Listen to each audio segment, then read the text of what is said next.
All right, what's going on? This is Jerry Fetta, owner, founder, and CEO of Wealth Dynamics. Hope you're having a good day today. And we're coming to you live with Sacred Account Saturday. We do this every single week. So if you're joining in here on Facebook, it's good to see you. If you're on Zoom, it's good to see you as well. If this is your first time joining in, the intention of this course is to provide financial education, right? And I'm not talking about the financial education that we get from banks and from Wall Street and all these people that want to sell us financial products and services. I'm talking about the financial education that actually like the top 1% of wealth historically use, right? It's proven stuff. It's things that have worked for decades. So if you're tuning in today, thanks for tuning in. Thanks for coming over to join us. So before I get started though, I do want to cover a couple of ground rules, things we cover every week. And just make sure that we come from the right place of mindset here. Okay. So the first thing is, as you're joining us today, I want to make sure that you have the intention to get something from this webinar today. Like, what are you here for? What are you trying to get out of this training? What's your purpose for being here? Right. And without a purpose, the reason why I always start with this every week and make sure you've just done your purpose check is it's very hard to learn anything if I don't have a reason to learn it. Okay. This is why I didn't do well in school. I was a C student, from basically 9th grade onward. Before that, I was straight A's because I thought, oh man, if I work hard and I learn and I try hard and I get good grades, something good's going to happen. All that happened was they kept giving me more stuff. And I was like, I didn't like the stuff in the first place. So this is the reward that I get for getting good grades. I'm going to stop. I'm going to be a C student from now on. And so that was my mindset back then. And it was because I didn't have a purpose for learning. I didn't have a reason. There was no like, hey, you're going to learn this so that you can do da, da, da, da, da. Right? So that's the first thing. Second thing is I want you to remove the idea that finances are complicated, that they're difficult, they're hard to understand, because that's just not true, right? It's literally two things. It's basic math. It's arithmetic, right? Arithmetic, can you add, subtract, multiply, and divide? And it's vocabulary. And as long as I can understand the arithmetic, the math, and the vocabulary being used, I can understand anything there is to understand about money. There's nothing that's unlearnable. Right now, here's what happens. And I'm going to give this to you guys, the uncut Jerry Fetta version. The reason why finances seem complicated is actually on purpose. Okay. The reason for that is so that you feel inadequate, unintelligent, and you feel like you need to go work with banks and Wall Street. They're the ones that came up with all these terms, right? All of the complicated financial jargon, banks and Wall Street invented that. Okay. And what they did is they made it seem really confusing so that you don't think you can do it by yourself, so that you need to go pay them fees and commissions to buy their retail financial products or pay for their advice. That is the purpose of that industry, right? Like, look at it. Like think about when you look at, okay, well, what is a sacred account? We're going to talk about today. Vocabulary that I made up, but I'm very clearly going to go over the math with you. Okay. And so that's something that I'm going to make sure you understand so that you can win with it. With Wall Street, they come up with terms. They don't tell us what the terms mean. They don't tell us what the math means. They just say, go hire a financial advisor. They'll do it all for you. That's their business model. So because that's been the business model for decades and decades and decades, and because there's been billions and billions of dollars of advertising and marketing put behind that so that we believe that that's the way that money is, the majority of the populace thinks that that's true. And that's how they operate with their finances. Okay. So if you're going to become financially independent, the very first thing you have to do is unhook from that. You're not going to do it with Wall Street, right? Like if it was going to be with Wall Street, the stats wouldn't be what they are. Okay. 25% of Americans have $0 in savings. Zero. Like they're not even trying. Okay. The average retiree, they're going to run out of money within 10 years. The average retirement balance is less than 70 grand. Like the stuff's not working. Look at the stats. Look at the people around you. Who do you see that's actually like, oh, they're doing the mutual funds and they're saving money in the bank and they're doing the 401k. And because of that, they're financially independent, not retired at 65, going to run out of money in 10 years, like actually financially independent on their terms, on their own time frame. They broke out and they broke free. And that's what we're talking about today. So to do that, you have to first understand you can understand it. You can learn this stuff. Okay. Second thing is you don't know it all already. Okay. And I don't think many people on this webinar have this mindset, but the idea that I've seen this before, I've already heard this, there's nothing new to learn, I'm at the pinnacle of knowledge, right? Like that can't be the mindset. When you look at the wealthiest people in the world, they're always learning stuff. Guys, I just learned something from my tax team yesterday that I didn't know. Like Jerry Fetta didn't know something. I learned something from my tax planner, Gene, and he was like, yeah, this is something you can do. I was like, shit, I didn't know that. That's awesome. Thank you for telling me. Now I'm going to go research it and learn more. So guess what? I'm spending extra minutes learning this stuff. Okay. So With knowledge, if knowledge does not have a result, there's not actually knowledge.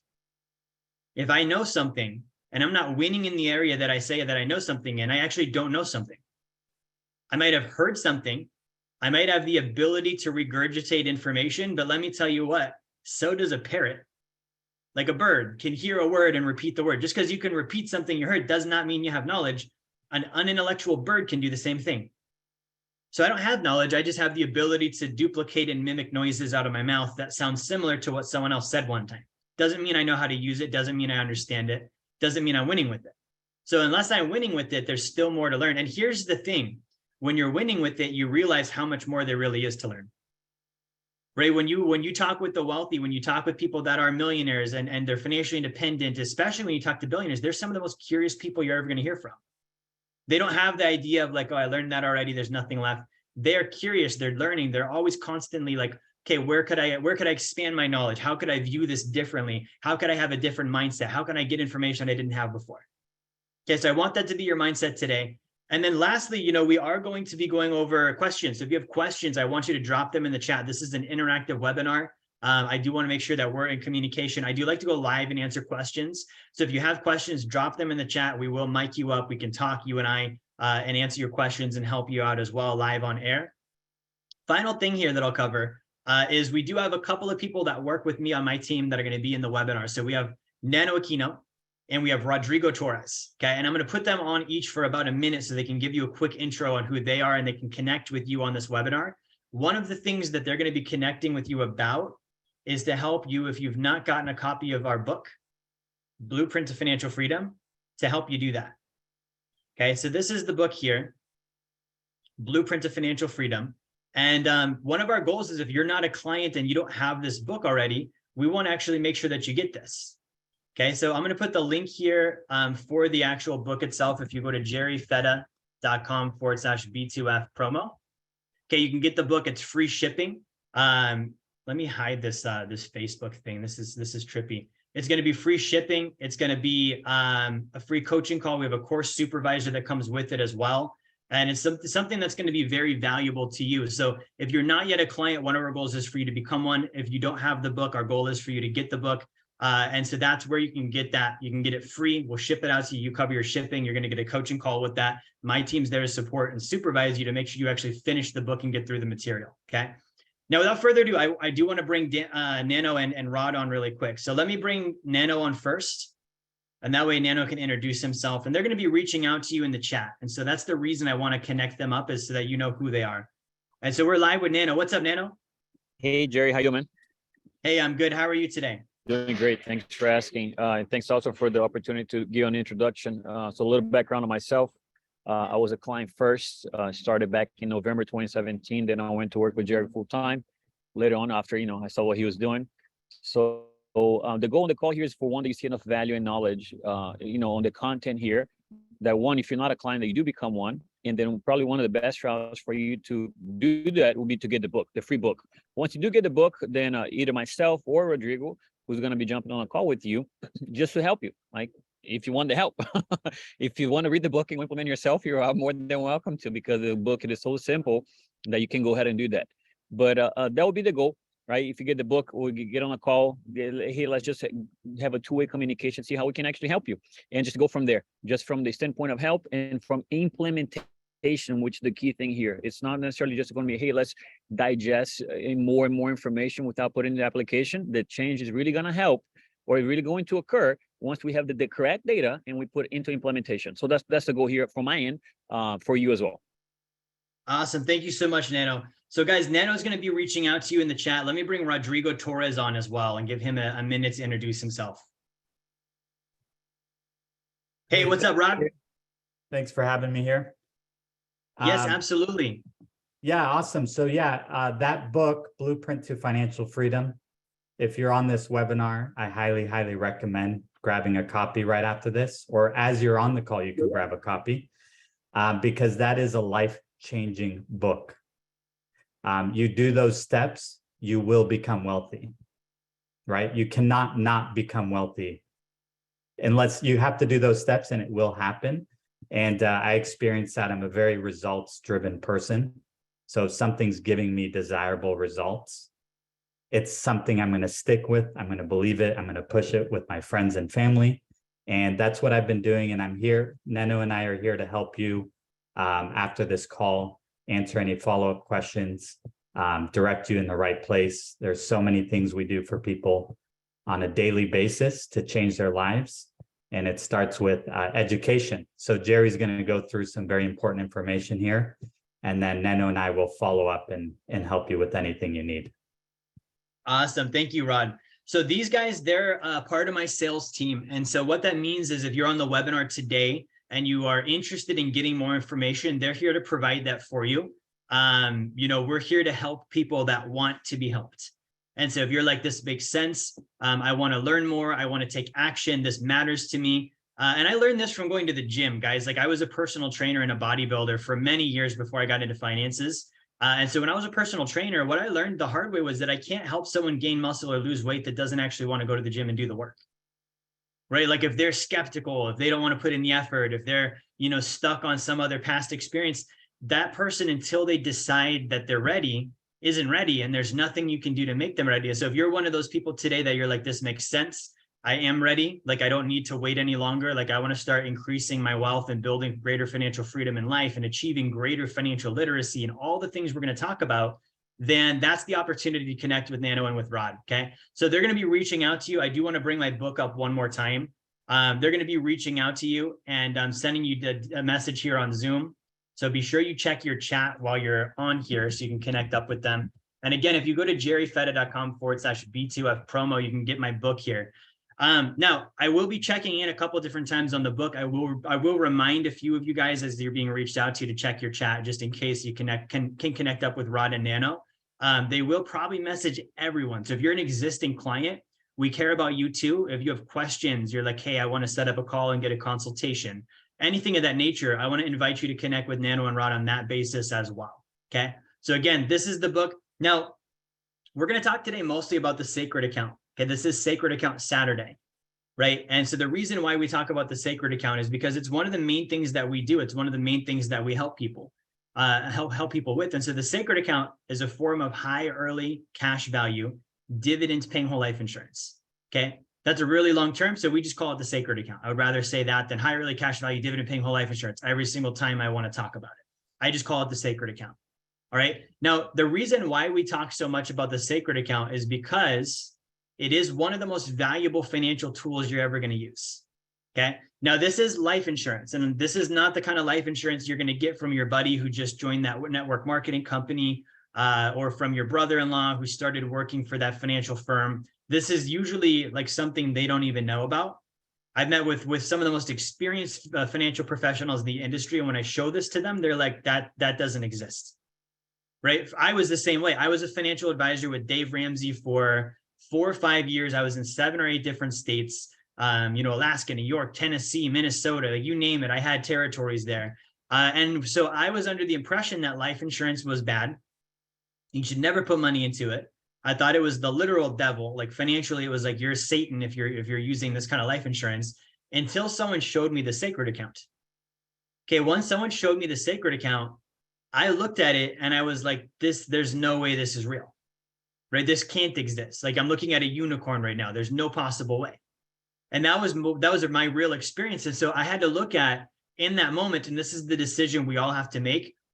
Either the thing that I'm confronting that's new is incorrect and wrong, or I'm wrong. Okay. Now I'm not arrogant enough to look at something that's physically in front of me and be like, no, that thing's wrong. Like the thing I'm looking at must be the thing that's not real. Like I'm the kind of individual that I'm willing to be like, oh, maybe I'm missing data. Maybe I've got false education on something. Maybe I'm operating with the incorrect information. Let me look at that first, right? Because if something's tangibly in front of me, chances are it's probably real. Otherwise, I wouldn't be looking at it. Okay. And so as I started researching the sacred account, here are a couple things that I learned, and I'm going to sketch these out on my whiteboard. Okay, so a couple of things that I learned, and I'll type these out, sketch these out. So the first thing that I learned is that I can put money into it as a savings vehicle, right? So let's use an example of me putting in $10,000. Okay, so if I deposit $10,000, here's what's going to happen to my $10,000. Number one, it's going to grow at 3 to 5% per year. on average. Number 2, it's guaranteed to grow. Number 3, it's guaranteed against loss. Okay, and here's how this works. The guaranteed growth, there's a guaranteed interest rate that the insurance policy pays on my 10 grand. Okay, and also there's a contractual guarantee that it's going to pay that rate at a minimum. It's never going to do less, right? So guaranteed growth, guarantee against loss. Okay, so those are the first 3 things. It's also protected from taxes. So when I put the money into it, it's not going to be taxed ever again. Okay, think about this. And here's one of my things that I like to talk about is like, when I share this concept with people, sometimes they're like, hey, how come more people don't know about this? If this is such a good idea, how come more people aren't doing this? Okay, just think about point number 4, right? Point number 4, when I look at how scalable is something, what's the interest behind it? You know, I have to look at who's financially involved in this concept getting out there.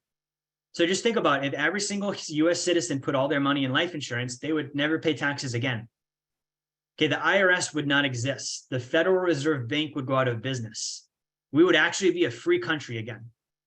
That's great. That's awesome. That's my ideal scene. I want that. That sounds amazing, right? I don't want to pay income tax. I don't want a portion of my income to serve as interest on loans that our treasury borrows from a private corporation that's owned by banks. I don't like that. Okay, but think about who's vested in this. Is there incentive for people to never pay taxes again? No. There's more incentive for them to continue paying taxes. The government needs that tax revenue. The Federal Reserve Bank needs that tax revenue. Therefore, they're not going to put this concept out. Okay, in fact, in the 1980s, Congress got together and they put a rule, basically section 7702 of the Internal Revenue Code. It talks about life insurance. And they included a rule about a modified endowment contract. It's a limit. That's a big fancy financial jargon for life insurance has a contribution limit. You can only put in so many dollars into this per year. And the reason why they put that there is prior to that, there was no limit. Wealthy people could put as much money as they wanted to into this exact kind of life insurance and never pay taxes again. So Congress said, we can't allow that. So we're going to put a rule saying you can only put in X amount per year. It's a limit now. Okay, that's how much they didn't want people putting all their money in life insurance. So let's look at that point. Second point is guaranteed against loss. Okay, where do people lose money the most, financially speaking? Wall Street, right? Like you have the ups and downs of the stock market. When you think up and down, you think of that little red graph going downward and your 401k losing half of its balance. So imagine if nobody ever lost money again. If there was an alternative where you didn't have to lose money. Okay, what would happen? People would stop going to Wall Street. They would not want to put their money there anymore. They'd say, I don't have to lose. I'm not going to lose, right? So then Wall Street loses all their revenue. Well, guess what? Wall Street is partnered up with the IRS. They're partnered up with the government. They have lobbyists. They have vested interests. So we have 2 of the largest groups in the country financially incentivized to make sure that we keep their products. They don't want us doing the life insurance, okay? What about the other one? Guaranteed growth at 3 to 5% per year. Where do people put their money when they want something guaranteed? The bank.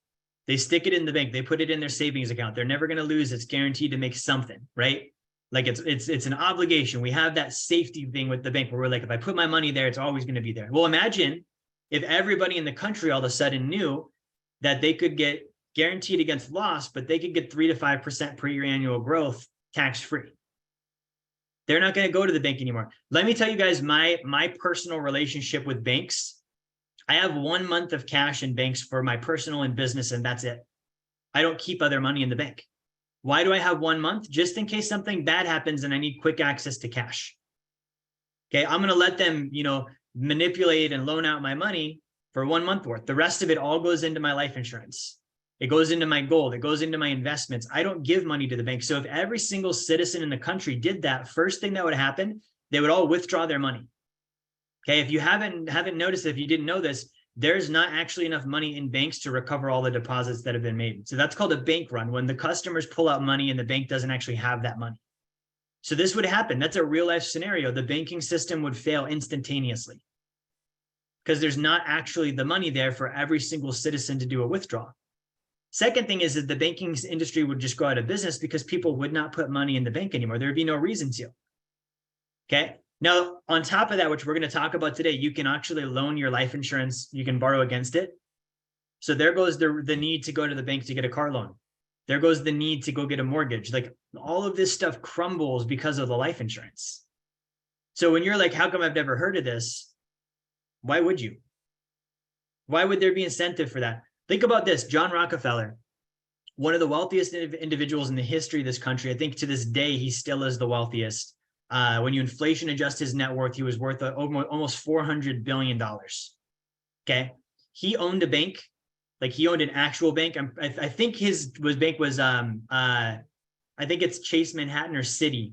Okay. I think it was Chase Manhattan was actually his bank. He actually opened and founded that bank. That was Rockefeller owned. Okay. So he sold banking to the average everyday person. He used the life insurance. With Rockefeller's family trust, there is a provision in the trust that any beneficiary that wants to take income from that trust that Rockefeller put together must actually use a life insurance policy. They have to get a sacred account. They have to put it on their own life. They have to name the trust as the beneficiary. Otherwise, no money. You don't get any of Grandpa Rockefeller's dollars. Okay. Why would a guy who owns a literal bank selling banking products to others put his own money in life insurance and require that his family members do the same? Not suggest, require. Like if you don't do this, you don't get a cent. You don't get anything of my trust. Okay, here's another one. The largest owners and purchasers of this kind of life insurance today are the largest banks in the United States of America. They keep about 20% of their tier one capital, their tier one reserves in this exact type of life insurance. Okay, that's over $200 billion collectively. Yet, what do they tell you to put your money in? Oh, put it in our checking account, put it in our savings account, put it in our CDs, put it in our retirement account. They're not selling you the life insurance, yet when they get their profits, first place they put it is the life insurance. Tier one capital, that is a banking term. It's if you look at total savings and total reserves, they split it into three groups. Tier one is their most prized reserve. It's the money that they never want to lose. That goes into life insurance. $200 billion collectively. Okay, so it's time to stop thinking like a consumer, and it's time to start thinking like the bank.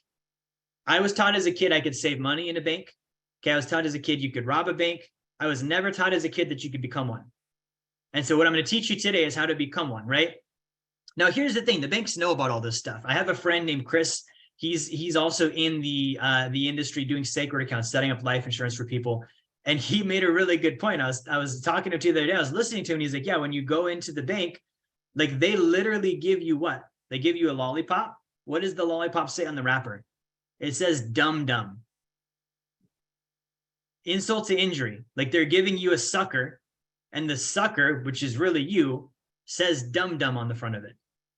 You go to any bank, like universally, that's the lollipop. It says dum dum. Like they know, right? Like that's what is this called? Subliminal advertising. That's subliminal advertising at its best. Okay, they understand, they're aware, they know, and they're giving you a sucker when you leave, and it says dum dum on the front of it. I thought that was hilarious. I was like, that's super true. There's plenty of other. They could do Tootsie Pops. They could do those little unmarked ones. They specifically choose Dum Dums, and that happens to be the one that I always see when I go to a bank. And I don't go to a bank very often, but when I was a kid, I was always excited for the Dum Dums. That's the reason why I would want to go to the bank with my mom. I would get Dum Dums. I wasn't yet a Dum Dum because I didn't have an account, but when I was 16, I set one up, and I was a Dum Dum for probably 5 to 7 years. Okay, and for most people, that's early. I learned about this in my early 20s. Okay, I've met people that they learn about this when they're 30, they're 31, they're 32 years old, they're 50 years old, they're 60 years old. And so that's longer and longer and longer. That means the bank is making more and more money on you. Okay, so let me finish this up. Protected from taxation. As if that weren't enough, protected from creditors. It's also protected from lawsuits. It has privacy protection. When I take a loan, that's not reported to the IRS. That's not something that I've got to pay taxes on. It's a private transaction. It's actually called a unilateral contract, meaning it's one party to the contract. The insurance company has a contract with me. Nobody can change it but me. The government can't, Wall Street can't, the insurance company can't. That's a contract. They're obligated to it. So I have complete privacy because of that. All of the money is backed, and then it's also insured. Okay, this is just 9 things that are good. Now, here's the 10th one. Borrowing from my account. Okay. These are 10 things the sacred account does that Wall Street doesn't do, banks don't do. There's no other financial vehicle that does all of this. So when I put in my 10 grand, let me sketch this out for you guys. When I put in my 10 grand, okay, this 10 grand is growing at 3 to 5% per year. Okay.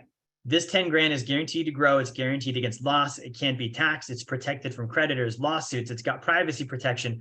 The money's fully backed.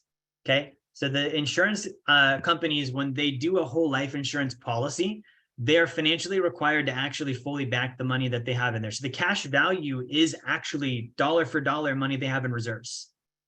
It's not like a bank where when you put your money in a bank, they don't stick it in the vault and put it in a little envelope that's got your name on it. That's what I thought. I remember when I was 16 years old, 15 or 16, I went into Matt Valley Federal Credit Union in Wasilla, Alaska. I went there with my dad. I set up my first checking account. And I remember handing them money that I earned from helping my dad paint a house. And this is my first time I'm doing this banking. I hand it to them, and I literally like had the picture in my head of them sticking it in a shoebox. I thought that that's what was happening. Like, oh, good, they're keeping it safe for me until I come back next time. And that's what I thought for years until someone said, no, no, no, no. They're investing that money. Your money is no longer in the bank, Jerry. They invested that. Okay, they loaned it out to someone on a car loan. They gave it to someone on a mortgage. They did foreign currency trading with it. They're buying options and trading in the stock market with it. They're not putting it in a shoebox and leaving it in the vault for you. Okay, do you know how much they're required to keep of my money in reserves? It rhymes with zero, because it is zero. They are required to keep zero, nothing. They can get rid of, and they do get rid of all of your money. So I'm 16, and I don't learn this until I think I learned this first when I was 18 years old, which again, super strange that I learned that at 18 years old. Most people never learn this. 18 years old, this is one of the first real pieces of financial education that I learned. Someone told me you need to bypass the middleman and stop being a loaner, and you need to instead become an owner. Bypass the bank, quit giving them your money. They're doing all of this investing. Just go invest for yourself. Stop letting them take all your money and give you zeros, right? So when I did this with the bank and I realized they're loaning my money out, that's when I was like, okay, well, where do I put my money where it's completely backed? I can put it under my bed. Tried that, right? Doesn't grow very well. Plus, if you're a bedwetter, like that's even worse. Your money might get moldy and stuff, right? The second thing is I could bury it in the backyard, right? Other than that, I could put it maybe in a safe. I could put it in a safety deposit box, but that's also at a bank. And if they go out of business, there's no insurance and I don't have any obligation to go get paid back.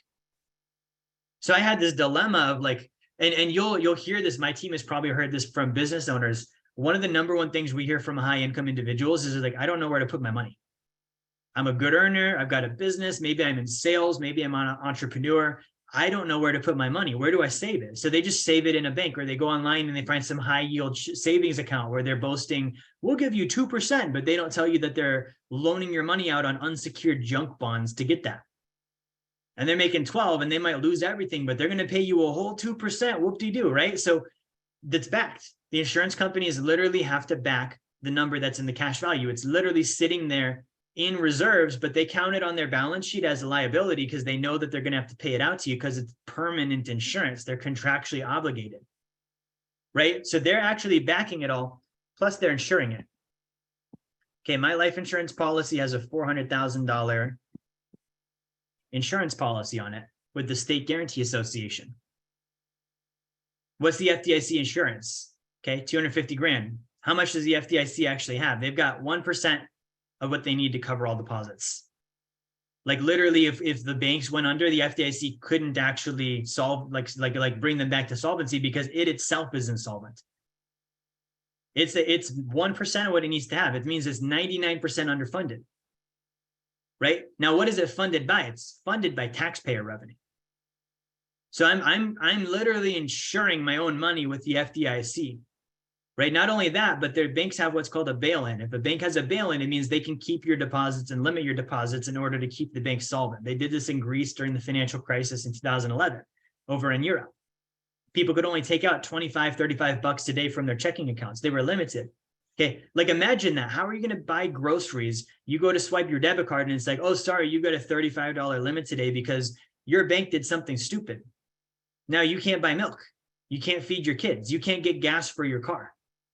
So I didn't like all of that. I was like, this is risky. And not only that, like when I go into a bank, it's like everyone that works there is a $30,000 or $40,000 a year employee or less.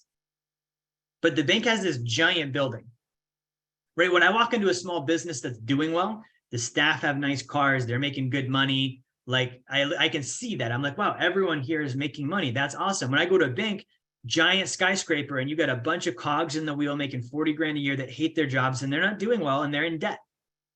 You've got 4 or 5 guys that at the very top floor with the penthouse suite are raking in all the money. Okay, they're not sharing that opportunity. So that's the thing that I like about the life insurance is this 3 to 5% part of this is a dividend. That's literally the insurance company sharing its profits with me. Right? I love that. That's awesome. I wouldn't even be mad at the banks for doing what they did as long as they cut me in on the deal. Right? Like if they're loaning my money out and they're investing, it's like, good, you guys are the largest organizations in the planet. You're apparently very good at what you do. I don't mind you doing that. Just give me a percentage. It's my money. They don't do that. If they did that, I would be totally cool with that. I'd be like, yeah, go put it wherever you put it. You guys are great. You're killing it. You make more money than everybody. During COVID, we all had a terrible year. JP Morgan Chase had their most profitable fourth quarter ever. Play on. Keep doing it. Just give me a cut. That cut doesn't happen with an insurance company. It does, right? So here's what I can do. My 10 grand has all this stuff going for it. It's in there. I can borrow against my account. Okay. I can borrow 70 to 90% of what I've put in. And I'm going to pay, generally speaking, about a 1 to 3% cost of interest to borrow these funds. Now, here's the thing. When I borrow this 70 to 90%, my 10 grand is still in there growing at 3 to 5%, like it never left. It still has all of these benefits. It's still tax-free. And it's got everything going for it like it never actually left the account. And the reason why is because it never actually did leave the account.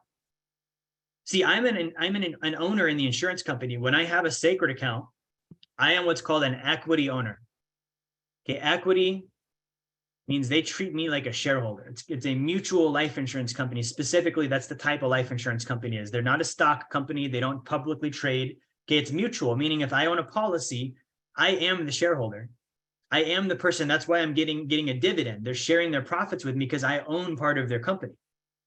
Okay. Similarly, because I'm an owner, they will loan me money against my cash value whenever I want it. I don't have to go through an underwriting process. They don't check my credit score. None of that. They're like, you're an owner. You have an account with us. Of course you can take a loan. How much do you want? Okay. And I can borrow 70 to 90% of what I've got in there. Now they're going to keep paying me 3 to 5%, like my money never left because it never did leave. I borrowed their money, not my money. My money is still there growing. And if I set this up correctly, the cost of using their money is cheaper than the interest I'm earning on the money that I didn't actually have to pull out.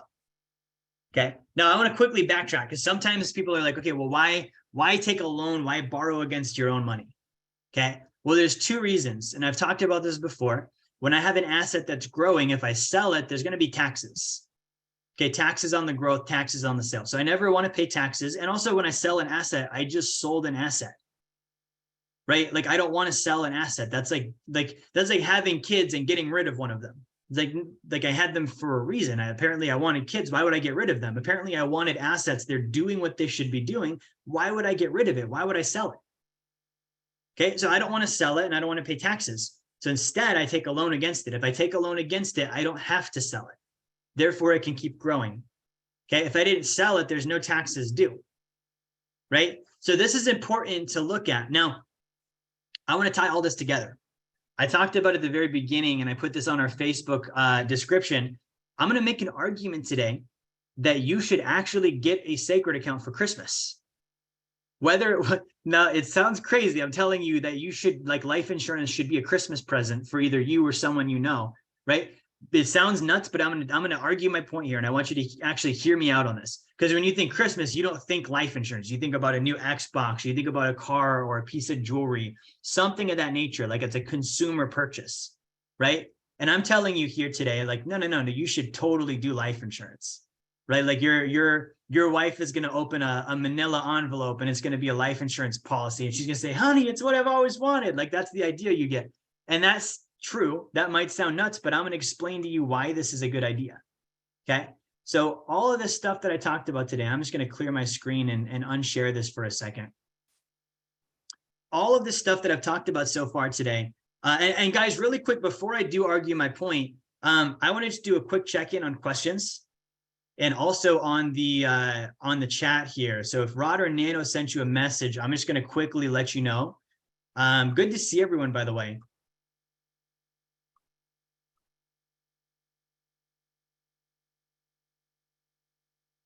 Good. So Robert, it looks like Nano connected up with you. So if you want to check your chat and connect with Nano. Sinan, same thing. Sinan or Sinan, however that's pronounced. It looks like Rod sent you a message. So if you want to check your chat and connect up with Rod there. And again, the reason why Rod and Nano are sending you a message is they want to see if you have any questions, if there's any information that they can provide. And they also want to set up a free call with you. Okay. So again, if you've not grabbed a copy of my book, you want to do that on this webinar today. Okay. The book is here. Okay, we talked about this a little bit at the beginning. I'm going to bring this back. If you go to jerryfetta.com/B2F promo, you can get a free copy of the book. You cover your shipping. You're going to get the book. You're going to get a coaching call with Rod and Nano. You will get support from my team on making sure you finish the book, you understand it, you can apply the information. So this book I wrote, like it covers a lot more than just a sacred account. Okay, this is one thing we're talking about today. In this book, you're going to learn how to reduce your taxes. You're going to learn how to actually replace your mortgage and become a bank rather than borrowing from the bank on your mortgage to make a housing payment. You're going to learn how to get out of debt. You're going to learn how to set up trusts to avoid taxes. You're going to learn how to become an accredited investor and get access to investments that you're not allowed to know about in the Wall Street world if you're not accredited. Okay, you're going to learn a lot of stuff. You're going to learn how to self-finance your own vehicles so you never have to pay interest to a bank on a car ever again. You actually make money on owning a car. How crazy is that? So these are all the things that are in the book, right? Now, with that being said, we can't cover it all today. So we're covering one concept, which is the sacred account. And so that's why I would like you to set up a call with Rod, set up a call with Nano, get the book so that you can take this info and actually go run with it and learn with it in life. Okay, when I was 18 years old and I was just getting into the financial industry, a mentor of mine, he was making about $400,000 or $500,000 per year at the time. He told me, Jerry, when you learn something, if you don't use it within 24 hours, you're never going to have it again. And he said, now that's not true, but I want you to pretend it is. And he said, the reason why is because that's what I did. So he pretended when he learned something, if he did not use it within 24 hours, he was basically never going to get the information back. Okay, and so he would artificially create that scenario. And guess what? The guy would use everything he learned. And I do the same thing now because I artificially create that scenario. If someone teaches me something that works and I don't use it within 24 hours, I'm like, good, I just lost. I'm never going to get that info back. So I never put myself in that scenario. So when I'm on a webinar and I'm like, this makes sense. Within 24 hours, I want the book. I had a guy email me today. Actually, no, this was yesterday. He's a financial advisor. Emailed me. He said, hey, I just bought your book. I read the entire thing cover to cover in one day. I want to quit my job and come work for you. Right? Like that's the kind of thing I'm talking about. You don't need to quit your job and work for me. I'm just saying, get the book and apply what you've learned. Right? Let's just do a fraction of that. Let's just say, okay, this makes sense. I'm going to do a sacred account, or this makes sense. I'm going to stop giving my money to the bank, or this makes sense. I'm going to go invest for passive income. That's all I'm asking you to do. So connect up with Rod, connect up with Nano. Another thing that I do when I'm not sure is I put myself in a position where I can't back out. Okay. It's having courage for 3 seconds to answer the message to Rod and say, yeah, let's set up a call. Now I'm committed. Like I've already done it. It's done. It's going to happen either way now. Right. So I would encourage you, message Rod, message Nano, use that courage for a second, set up the phone call because this will change your life. Okay. It's changed mine. Rod said it's changed his. Nano said the same thing. We've got clients that can all attest to that. This information just works. And it's not something I came up with. The reason it works, guys, is because I spent a decade plus of my life studying the top 1% of wealth.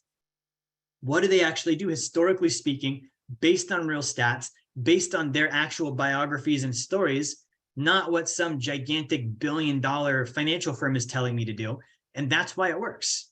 It's what they actually do, right? It's like if you're cooking, reading the actual recipe versus following someone's recollection or understanding of what they thought the recipe was. Why would you go through someone else? It's like that game Telephone. Just go read the recipe your own damn self and follow the instructions, and you're going to get what's on the front of the box. There's no telling what this other guy thought.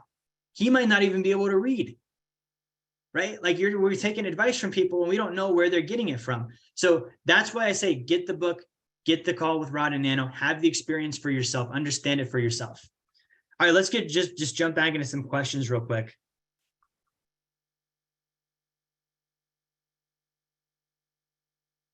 So again, if Rod or Nano sent you a message, check your chats.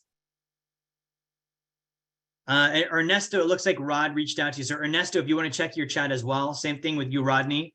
Rod reached out. Ricky says, I've been reading the PDF until the book comes in the mail, hopefully there today. Awesome. That's great to hear, Ricky. So Maurice says, I'm new to this. So Maurice, that's very exciting. And the best thing you could do right now is set up that call with Rod and Nano. So if you're new, new is a state, right? And the way that I get unnew is I jump into it. I start learning and getting my knowledge and information and all of that up. And that'll help to get that call with Rod and Nano. It's going to speed that process up for you.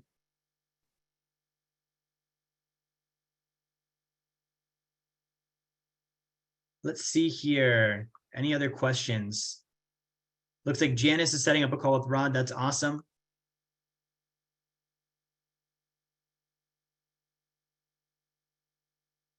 Good. And if you guys have questions for me, drop them in the chat as well.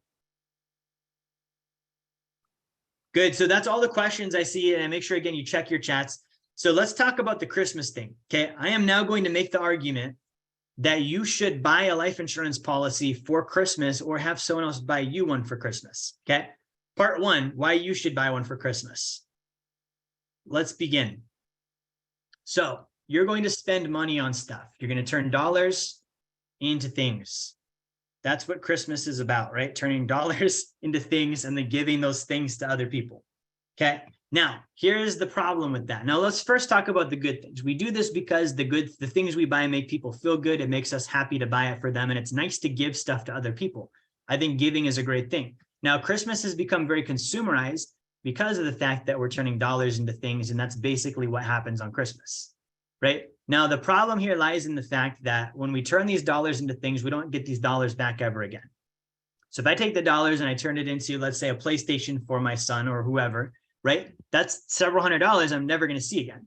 Now, does he get the PlayStation and does it make him happy? Sure. It also might make him a brainwashed vegetable too, but at least he's smiling, right? So we're turning the dollars into things. They're using the things. They're enjoying the things, but we never see these dollars again. And we don't think about that because we don't think there's an alternative. Now, sometimes these dollars are ours. Okay. Sometimes these dollars are theirs. When I say theirs, I mean the bank. What do I mean by theirs? We're borrowing it. We're putting it on a credit card. We're financing the things for the people, right? So let's just complete this. We're taking the dollars to buy the things to give to the people. That's Christmas, okay? So when we take the dollars that are theirs, we're paying interest because we're putting it with Visa or Amex or Discover or whoever, right? And so when we spend on the things and we give the things to the people, we still have to cover the interest and we don't have the dollars to do that anymore. And the things that we gave to the people don't pay us anything. Okay, so we would not want to use their money. We would want to use our money if we were going to do this. Now, the problem with using our money is something called opportunity costs. We're just going to call this op costs.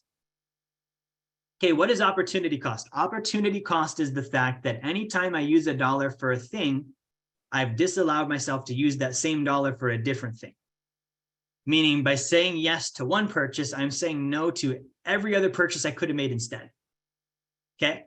Or investment. And this is where I'm going with this. What if I were investing this money instead? There's a cost with that. What could I be earning on my money? Well, I know for a fact, when I do a seller finance real estate deal, I'm making 12% on a mortgage for 20 years, right? So the opportunity cost for me is at least 12%. Every time I spend a dollar on a thing that's not a seller finance real estate deal, it costs me 12% interest. I might as well be borrowing that on a credit card because I'm losing out on that future value. And that is my opportunity cost. Okay. Now, here's the dilemma is if I do this, let's say I take all my dollars and I put them into deals and I invest them. Now I can never buy the things for the people because I put them into investments instead. And those investments I can't gift that to a 12-year-old, for example. I can't gift that to a spouse and be like, Merry Christmas. I could, that would be really awesome. Most people can't and won't, right? So when I buy the things, and I should buy the things because I want to give that to the people because I care about the people. The question just becomes, how do I work out the dollars? Okay. So I could use theirs, I could use ours, or I could use the sacred account. Okay, this is the life insurance we just talked about. So let's say that the things cost $3,000. I'm going to spend $3,000 on Christmas. Okay, that's not far off for some people between travel and all of the extra food we buy for the dinners and the gifts and the trees and the decorations. People probably spend about this, maybe less, maybe more on Christmas. Okay, I should not use their $3,000 because I will pay probably 10 to 20% interest on a credit card to do that. That's my cost. Okay, I should not use our money, my money, because I could invest that money instead and I could be making 12% on it. So my cost is 12%. Okay, if I use the sacred account instead, here's what I do is I take 3,000, that is $250 a month. Okay, from the beginning of the year until Christmas, I'm going to set aside $250 a month into my sacred account. By the time Christmas gets here, I will have $3,000 in my sacred account. Okay, this $3,000 is growing at a 3 to 5% annual return. And it's going to continue doing that. And I can borrow against 70 to 90% of that. My interest cost will be 1 to 3%. I take the money I've borrowed to buy the things. I give the things to the people. Guess what? The money is still growing like it never left. So I'm going to buy the things anyways. I'm going to use money to buy the things anyways. So the question becomes, do I want to pay interest to a bank? Do I want to use my cash and never be able to invest that again and lose out on 12% interest for the rest of my life on it? Or do I want to put it in my sacred account? By putting it in my sacred account, I still have access to the money. I still can use the money. It's still growing like it never left. And down the road, all this money I spent on Christmas is actually going to be building me wealth. Like, think about that. That's a great option. Why would you not want this? So if you're buying presents for people, you're using dollars to buy the things to give to the people, you should use the sacred account for that. That's my argument there. Okay. Your other option is cash. You're paying 12% on opportunity costs because you're not investing that money, or you put it on a credit card. Dumb idea. Don't be a dingus. Your family members wouldn't even want your Christmas presents if they knew that it was costing them 10 to 12 or costing you 10 to 20% interest and stressing you the hell out. They would be like, dude, don't do it like that. I'm not that important. It's a gift. Don't put yourself in financial slavery over it. Like, if someone was going to buy me a gift on a credit card, I'd be like, please just don't.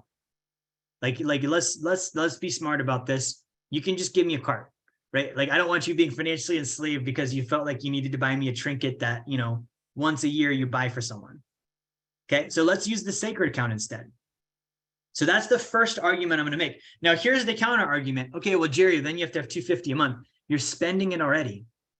You should save $250 a month. If you're using your money, you need to have that saved anyways. This is just the math divided by 12. Okay, now if $250 is a problem, you probably shouldn't be buying Christmas presents at all, because that means you are putting it on a credit card. You're literally you're costing yourself your financial future to buy somebody a toy, or to buy somebody a trinket or a piece of jewelry or a vacation to Disney. Like, it's not worth it. There are better ways to do it. Now, I'm not saying don't do these things. I'm saying do these things in a way where you're not injuring yourself to do them.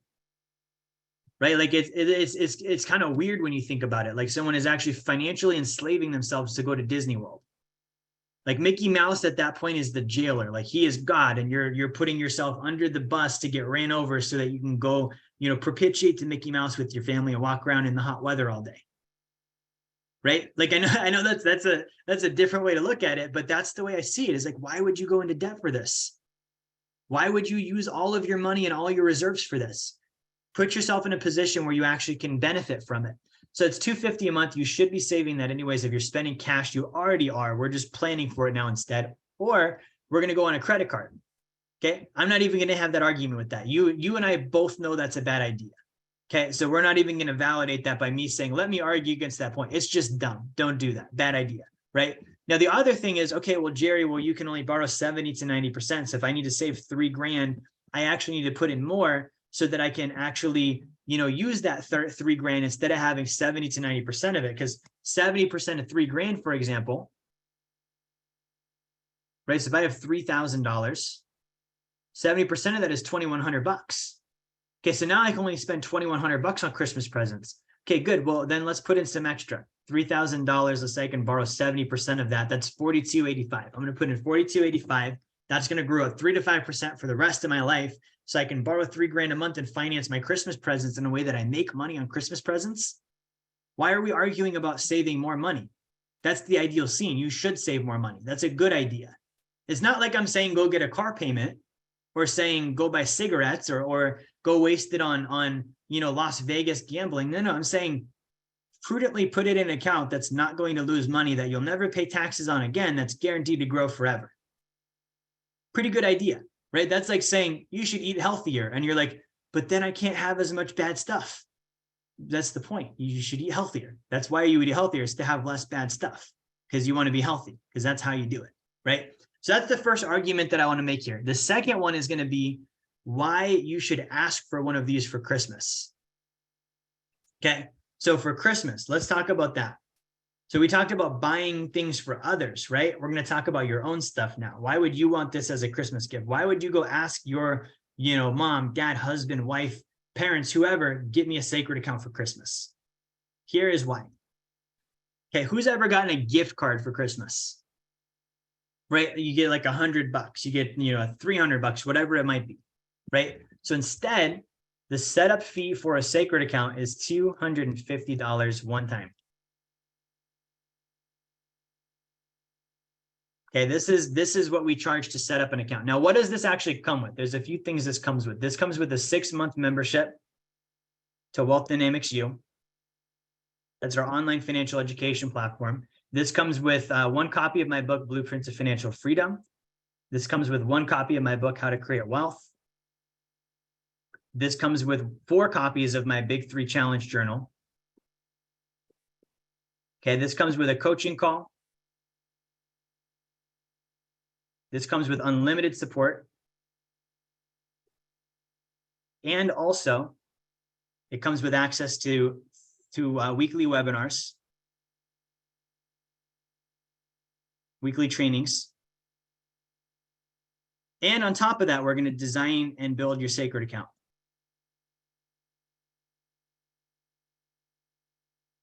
Okay, as far as is that worth $250, that's a no-brainer, right? Like this alone actually costs more than $250. We sell Wealth Dynamics University for $1,200 for 12 months. You're getting a 6-month membership for $250. No brainer, right? Like already right there, game over. This is something that's worth more than it costs. That's the first thing to look at. So I would ask someone, get me a sacred account. I don't want a PlayStation. I don't want new accessories for my car.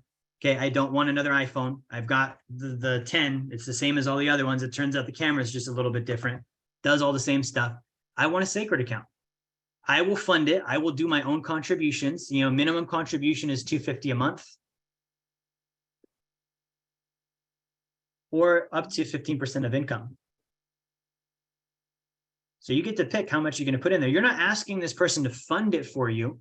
I mean, they can if they want to, but you're asking, can you just buy it for me? $250 setup fee. This is what I want for Christmas. Why? Because you can use it for so many things. You can use it to pay off debt. Like get out of debt this year using a sacred account. That's your Christmas gift. That's probably one of the greatest Christmas gifts you can give somebody if they have consumer debt. I've been there. It sucks.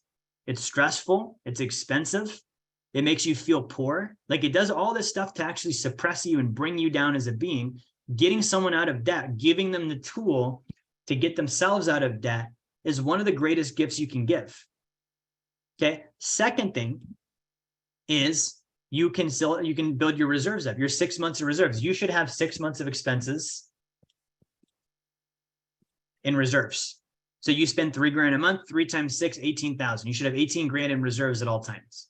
Most people have much less than that. 60% of Americans have less than $1,000 in savings. Like I said at the very beginning of the webinar, about 25% of Americans have zero. They're not even saving, right? And so they're supposed to have 6 months. Most people are never going to get there. And the reason being is they're not on a forced savings plan, and it's not automated, and it's easily accessible. Like one of the reasons I love paying interest on the sacred account, and this is going to sound super weird, it's not even because it avoids taxes, and it's not even because it helps me grow the money while I'm still using it. Those are both good, but it penalizes me for doing non-income producing activities. When I borrow from my sacred account, because there's an interest rate being charged, and because I want to pay myself back, it requires me to put the money towards something that actually produces income or frees up an expense. right? Like it's an incentivizing system of, okay, if it costs me 1 to 3% to borrow and I want to pay myself back over this period of time, the thing I'm borrowing for has to finance that. So it's either got to be an income producing investment, or it's got to lower my expenses to where the freed up payment can pay myself back and cover the cost of the interest. Right? I love that. That's great. That's a rewards and penalty system. So if I'm trying to build 6 months, what better way to keep the money there than to have a penalty of interest for borrowing for dumb stuff? I want to borrow for whatever, like if it's not a good thing, like it's not going to pay you back, why would you do it? Right? You've either got to reduce a payment, avoid a payment, or get a payment. Okay, reduce a payment. I pay off debt. My minimum payment's gone. It reduced my payment. I can now pay myself back with that. Avoid a payment. I buy a car with my Sacred account instead of financing it with the bank. Now, whatever I would have had to pay towards the bank on a car payment, I'm just going to pay towards myself now. Or gaining a payment. I'm investing it for income.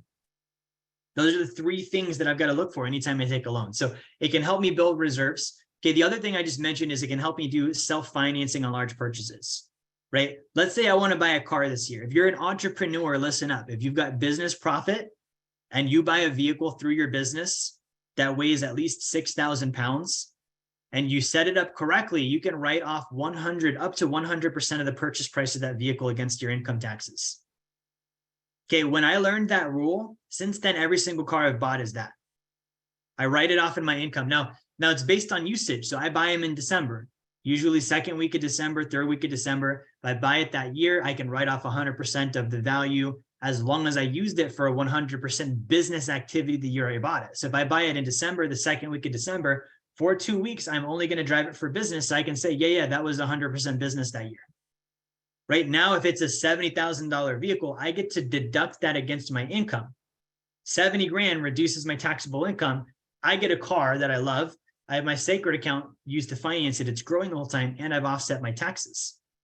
And in 5 years, I've got a paid off car. I made payments to myself, right? My money grew like it never left. Like that's a great way to go. So that's self-financing. Or the final thing is you can invest.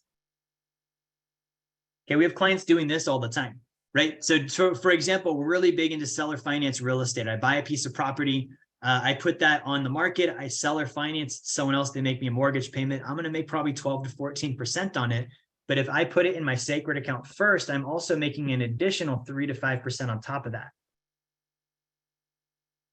Right? So these are all things I can do with it, but I have to have an account to be able to do them. So if I don't have an account, or let's say I want another one, I'm just going to say, hey, give me a Sacred account for Christmas. It's $250. You're going to spend that on me anyways. Okay, if you weren't, then do it this year and don't buy me a gift next year. Like just do 2 years worth of this year. I want the account now, or maybe pay for half of it. I'll pay for the other half.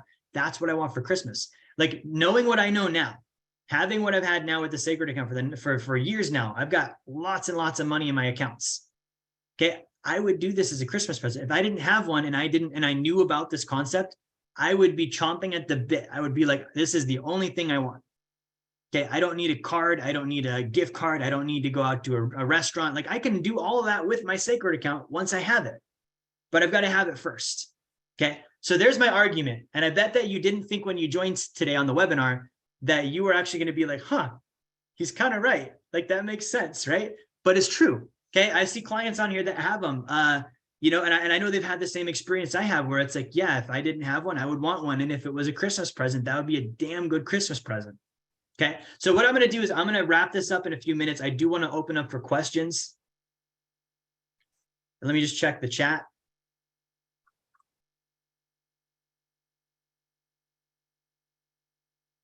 Good. So guys, again, really quickly, if you got a message from Rod or from Nano, okay, if you got a message from Rod or from Nano, I want you to check your chat. This is my book here. We talked about this a second ago. We are doing a free giveaway. If you go to jerryfetta.com/B2F promo, you can get a free copy of my book. And not only are you going to get the book, you're going to get all the info in it. You're going to be able to apply this and literally change your life financially. I spent 10 plus years researching this. It's all right there, like a little bow tie for you to be able to do all by yourself, or I built a team to help you through it. That's my Christmas gift to you. Here's the information that can change your life and break you free financially, generationally. Like Merry Christmas. It's $8 for shipping or something. Like that's my gift to you. And I have a coaching call with my team as well to make sure you actually get through. Okay. That's good. That's great. So you've got to get the book first. Go to jerryfetta.com/B2F promo. And there's only a couple of reasons you wouldn't get it today. First one is you already have one. Okay. Buy a second one and give it to somebody. Like speaking of gifts, if you're not going to buy them a sacred account, at least buy them the book that tells them they can go get one. Right? If you're like, I don't have anyone I care about enough to get them financially independent with a sacred account. Well, do you have enough, someone you care about enough to give them a book that if they read it, it's in there somewhere for $8? That's a great Christmas gift. So grab the book. That would be the first handling on that. Okay. Second handling, the second reason you wouldn't buy it is you don't believe the information.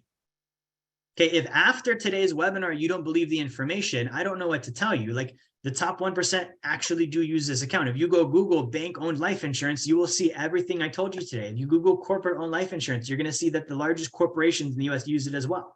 Okay. If you Google, Teddy Roosevelt, John Rockefeller, J.C. Penney, Ray Kroc, okay, J.P. Morgan, Stanford University, Pampered Chef, Joe Biden owns 6 of these. Okay. Like these are not like me saying, oh, this is such a great account, I'm the only one. No. Like these are people for hundreds and hundreds of years that have used it. So if you don't believe that, I don't know what to tell you. Right? Like look out your window, like the sky is blue. If you see it's blue and you're like, I don't believe it, I don't think that we can help you. Now, if you see something today that's real, and you're like, yeah, I agree with it, then set up a call. There's zero risk. Be the biggest skeptic in the world. Read the book, watch all the videos, poke as many holes in it as you can, ask my team lots of questions. That's why we're here. Okay, so that's handled. Third reason you wouldn't get it is you don't think you're going to do it. Makes sense. I think that the concepts are awesome. Everything is understandable, but I have a history of maybe not following through. I have a history of starting things and not finishing them. I don't think I'm actually going to be able to do it. That's another reason why we're here. There's a reason why the book is free. We're lowering the barrier to entry. There's a reason why we give you a free coaching call. There's a reason why I pay people on my staff to make sure that they reach out to you and you make sure you've understood the book and finished it. I've been there. I grew up broke. Okay, I grew up broker than most people would be able to guess. Some of you guys know my story, but I grew up, I've been homeless twice in my life. All in the same summer when I was 9. Parents got divorced, lost our house, got foreclosed on, car got repoed, and homeless on my mom's side and my dad's side, all in the same summer. Okay, so I came from a position of not having good financial habits, not having good financial education, not having a support team, not having good mindsets around money. And the way that got handled was the information I'm telling you about today. So if you don't believe in yourself, then that's fine. Believe in us and believe in the information, and we'll help you believe in yourself. Right? So there's zero reason you shouldn't get the book. I've handled all of the concerns already. Grab it, set up a call with my team. Let me just check questions really quick.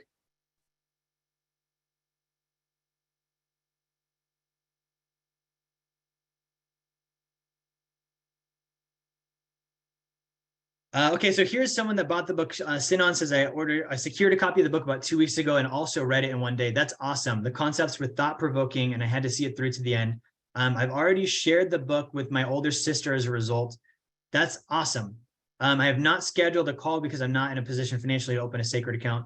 I'm not solving and waiting on a job. This starts in about a week. I have no debt, no money saved. I will, however, get off the situation I'm in and will utilize the methods described in the book. Thank you for the information. Okay, Sinan, that's awesome. And what I love about what he's saying is he's being honest about where he's at. Guys, I started out broke.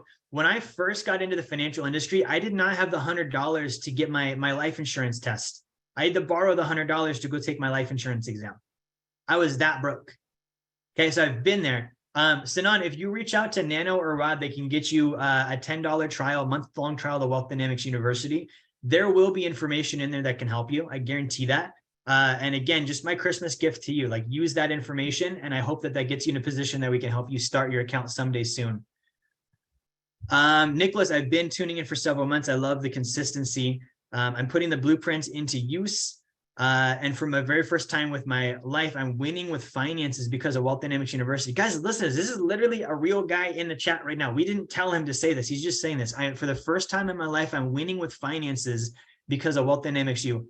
Currently paying off my first loan from my sacred account, snowballing away at all my consumer debt, at the same time building a bona fide savings, I'm saving more finances in my sacred account than I ever have in my entire life. And guys, Nicholas, I know Nicholas, he's not 22 years old. Like Nicholas he's been around for a while. He's a grown guy. He's had life experience.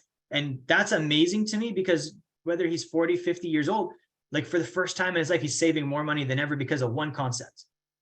One concept. Think about that. That's so powerful. Thank you for sharing that, Nicholas. I appreciate it.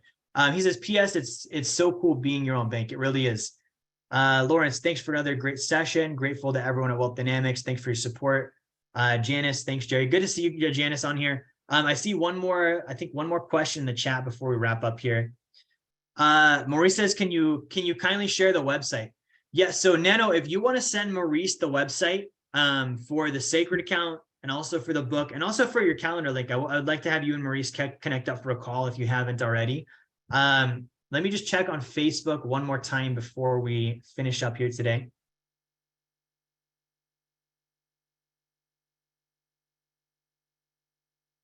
Okay, questions on Facebook. Megan Watson asks, where did the term sacred account come from? So that's a term we've coined for the account rather than calling it high early cash value dividend paying whole life insurance. It's just a nickname that we came up with because it's shorter. And it also emphasizes the fact that the account is sacred, meaning we're going to use it only for specific purposes. Like if you've ever watched like Indiana Jones movies when you were a kid and they have like, like the sacred rocks, like they don't touch those rocks for anything other than the purpose of those rocks. And if someone does, all these warriors with freaking spears and forks out their noses are going to come kill you for touching that rock when you shouldn't have. That's the mindset I have behind the sacred account. It's like you use it for debt, you use it for reserves, you use it for self-financing, or you use it for investing. And if you use it for anything else, I will send a bunch of people with forks through their noses with spears to come get you because that's not what it's for. Right? Not really. I'm not going to do that, but that's the mindset behind the sacred account. Okay. So that's why we call it that. That's where it came from. We literally made the term up because it is easier to say than high early cash value dividend paying whole life insurance. All right, Caleb, good to see you. Robin, good to see you. I think that's all the questions. So guys, we're going to sign out for today. Again, if you have not got the book yet, grab a copy, jerryfetta.com/B2F promo. We will have a webinar on Monday. Nano is going to be covering the book, The Big Short. Okay, if you've not seen the movie, if you've seen the movie, the book came first. Okay, so that's an actual book based on an actual thing in 2008. It's the real story of what happened behind the mortgage crisis. If you've got money with Wall Street, you need to be on these calls because Nano is telling you what the chefs are doing in the kitchen when you're not watching. And once you know, you don't want to eat the food anymore. And you should want to know what's going on in the kitchen before you eat the food in the first place. So that's going to be 4 p.m. Eastern time on Monday. You can tune in with Nano on that. We will be back again next Saturday, 1 p.m. with another webinar. And guys, we are doing a holiday promo. Okay. We are doing a holiday promotion. I see another question that came up. We're doing a buy one, get one 50% off for Christmas. So that's with any Wealth Dynamics product. So if you're like, hey, I want to do the sacred account and also I want to do tax planning, buy one, get one 50% off. If you're like, I want to do Wealth Dynamics U and also set up a sacred account, buy one, get one 50% off. If you want to do 2 sacred accounts, buy one, get one 50% off all the way through Christmas. Just reach out to Nano and Rod on that. We do have a question that just came in on the chat. Ricky asks, should you have 2 policies with 2 different companies? So Ricky, that's kind of connoisseur level, right? So they're all going to ultimately do kind of the same thing.